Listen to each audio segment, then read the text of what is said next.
Feeling like your retirement savings are at the mercy of banks or financial institutions?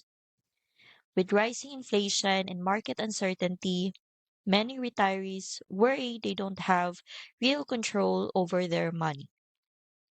Owning physical gold and silver can give you more direct control.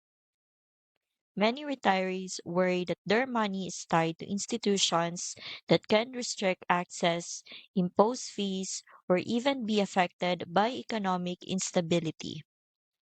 Physical gold and silver provide a way to take that power back.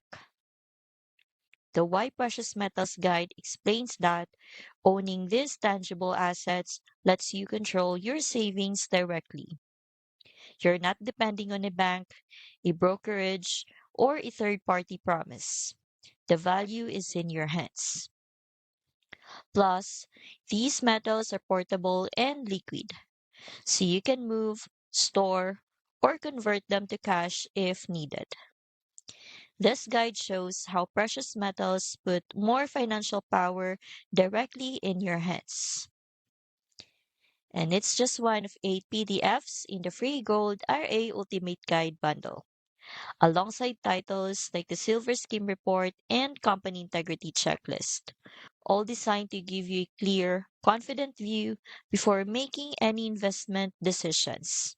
I've linked this guide in the description. You can download it for free and get straightforward guidance to help you navigate investing in gold and silver. You can find the link in the description.